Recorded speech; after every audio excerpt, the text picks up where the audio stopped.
Namaskar. Welcome to the Discourse number 12. Let's begin with this invocatory prayer. Yogena Chittasya Parena Vacham Malam Sarirasya Vaidakena Yopakarotam Pravaram Muninam Patanjali Pranjali Ranatosmi Abahu Purushakaram Sankachakra Sahasrasarasam Svaitam Pranamami Patanjalim. Let's bow before this noblest sage who gave yoga serenity and sanctity of mind, grammar of speech, clarity of action, and perfection of health.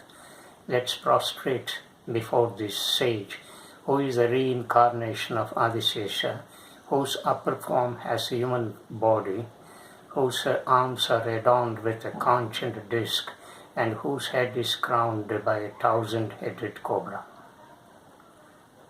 Friends, in the last discourse, number 11, the speaker has enlightened you the karma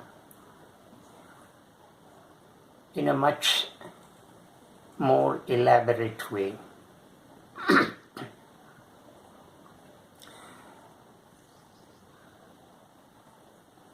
In the last 3 discourses, we have been examining the nature of this most complex word, karma.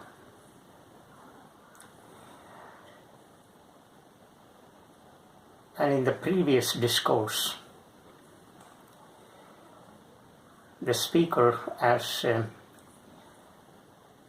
distinguished job and work. Job has an utilitarian element. It has functional element, and it is based on the principle of trade and commerce, because it fulfills economic needs, and of course to certain extent it also gives us psychic gratification.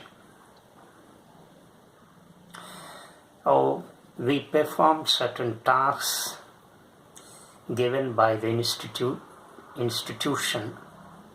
or an organization,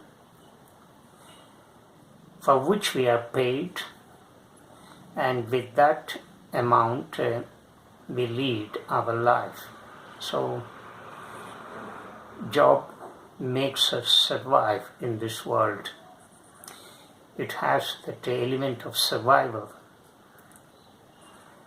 So when we do job, we do it not with a deep interest and dedication, but with, and also with a sense of love.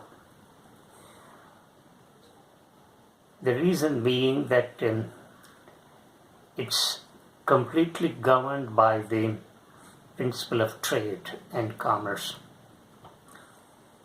We have certain amount of knowledge, we have certain amount of experience we have gained over the years, and we use this knowledge and experience and sell to an institution or an organization, and for which we are paid. But as opposed to job, we have also examined another important term, work.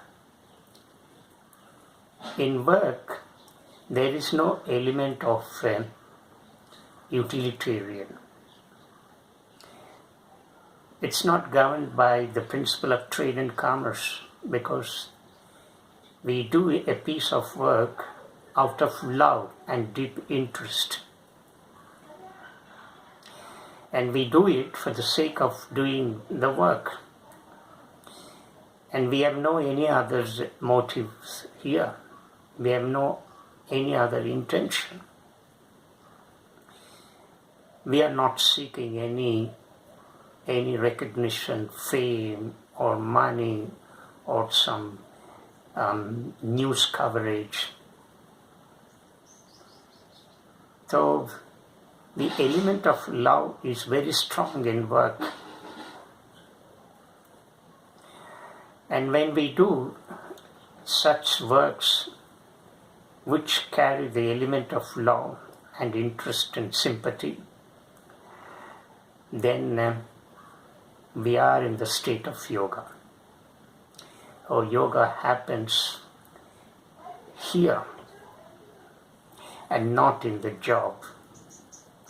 It doesn't happen in the job because it is completely governed by the principle of trade and commerce. Oh, this is what we have learned in the discourse number 11. In the present discourse, the speaker would like to throw some more light on this most beautiful and complex word, karma. Let's take a couple of aspects again and examine it deeply to unravel the hidden meaning of this most beautiful and complex word, karma.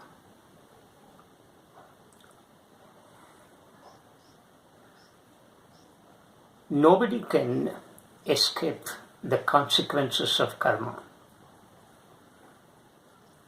The consequences of actions are inescapable.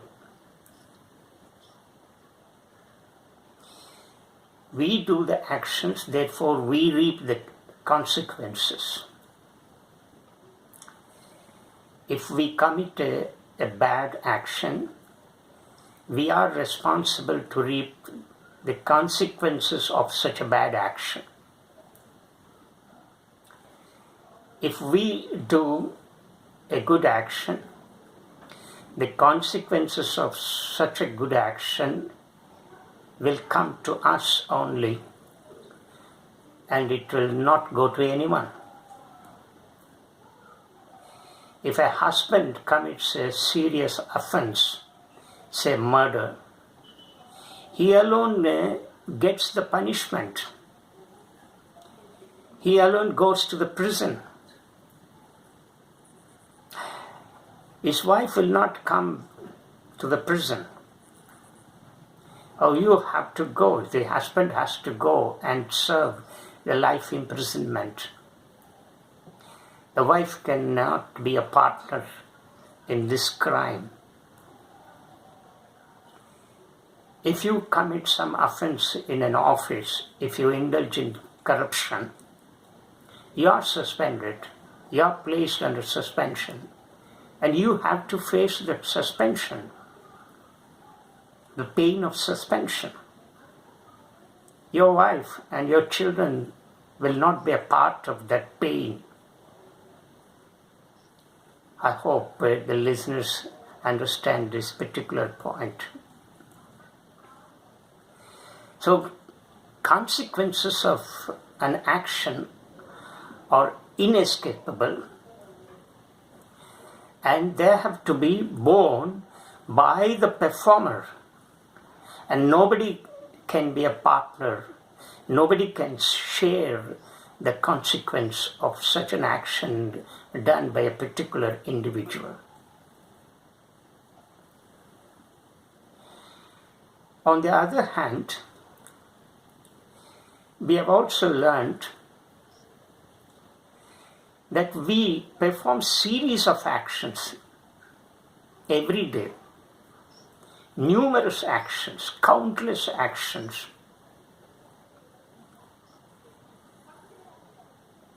And we perform these actions in quick succession with so much of rapidity that we may not be aware of what we are doing. But all these actions will get stored in the subconscious state of our mind in the form of impressions. We may not face the consequences of such actions immediately because of the rapidity with which we perform the actions. There is so much of quickness in performing of the actions, so we cannot reap the consequences of all these actions in one go. It's impossible. So therefore, all these karmas, the footprints of these karmas, the traces, the marks of these karmas, get planted in the subconscious state in the form of impressions known as subliminal impressions, in Sanskrit identified as samskaras. And these subliminal impressions determine the composition of your character. And this is what we have learnt in the previous discussions.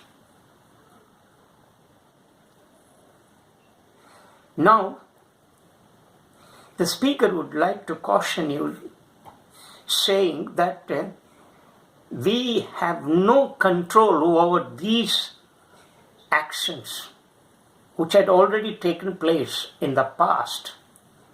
The consequences of such past actions are yet to be reaped.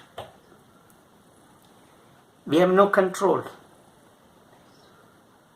But we are bound to face these consequences. We cannot escape from these consequences.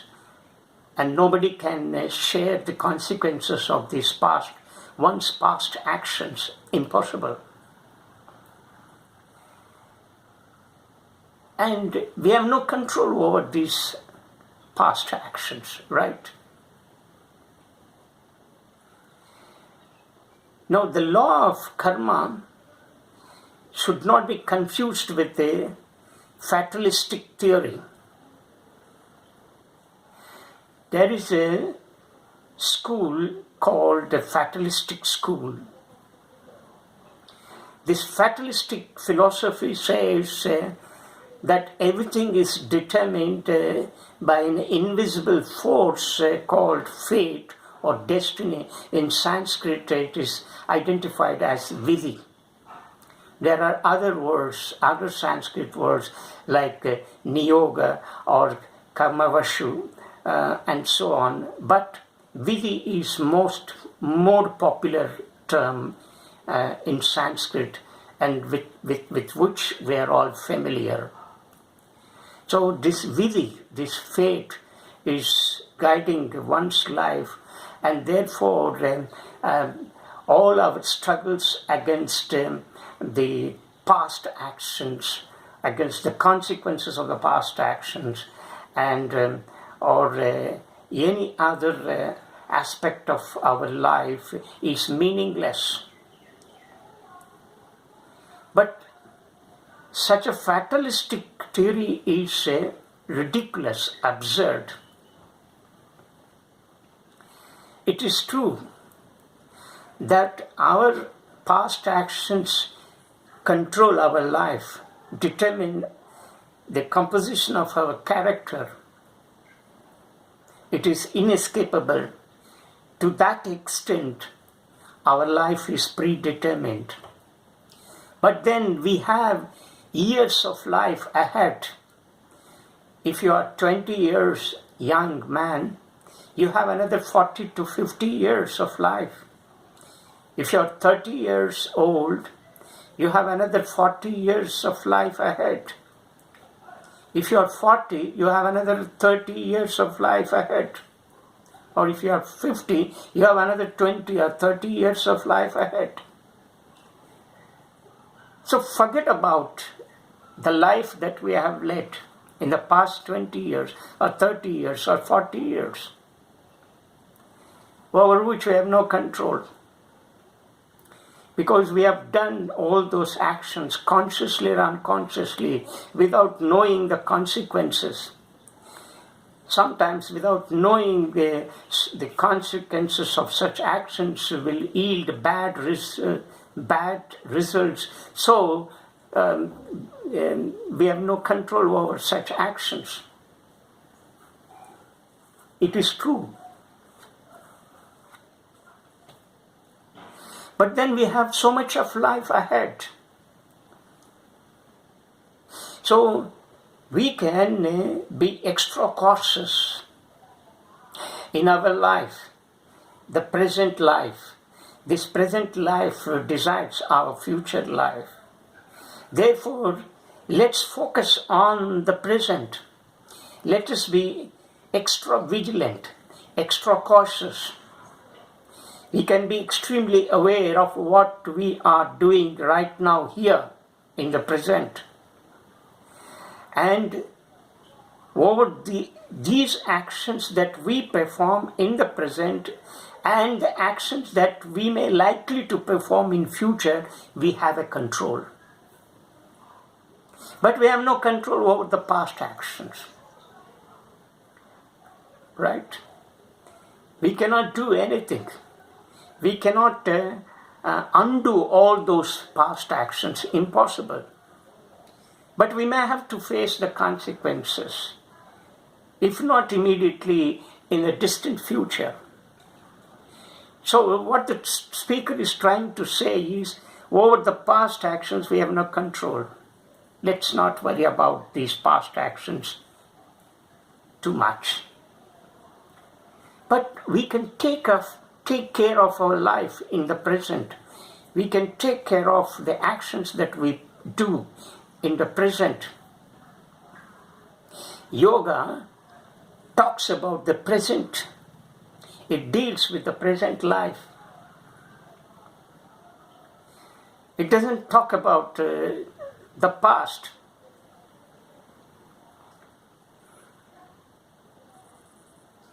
So when you can be cautious, you can be vigilant, you can be extremely alert while doing your actions. We can think deeply and do actions.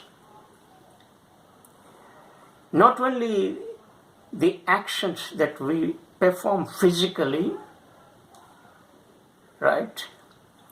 But we can be vigilant even about our thoughts. We can be vigilant about any evil thought that enters. We can arrest it. If we are deeply aware of every moment of our living right now here, then we can have a complete control over these actions, over this life. This way we can check and arrest the accumulation of the bad karmas. We can perform good actions. We can perform good actions with an element of service, with that seva guna. We can do a real work, not with any bad intention or bad motive, but with an idea to serve the community, to serve the society, to serve our fellow human beings.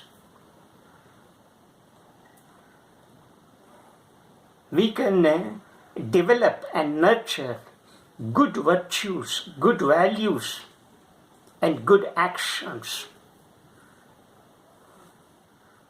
Thereby, such actions performed right now here can shape our character, can shape our destiny. So, the shaping our character, the shaping of our destiny is in our hands, in the actions that we perform right now, in the present here. We can have a control over our thoughts. We can use that power of discrimination identified in Sanskrit as Viveka. We can use that Viveka, the power of discrimination, the power of discriminating right from wrong, good from bad, moral from immoral, and so on. And we can exercise this power of discrimination and perform such actions which are beneficial to the humanity, which do not yield any harm to you, not to the society outside. So, the one instrument that we can use in exercising our control over the actions that we perform in the present is Viveka.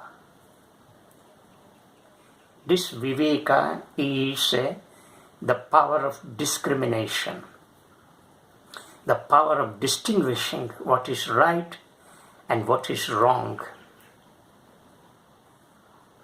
So we can exercise this power and then check the bad intentions, bad motives, and bad words and bad actions. And this way, this is called intervention. We need to intervene to check and arrest the bad thoughts, evil thoughts, so that these bad thoughts and evil thoughts do not persist long, and in course of time they should not take the shape of action, violent actions. So we can use some intervention. The intervention here is Viveka. It's a powerful term,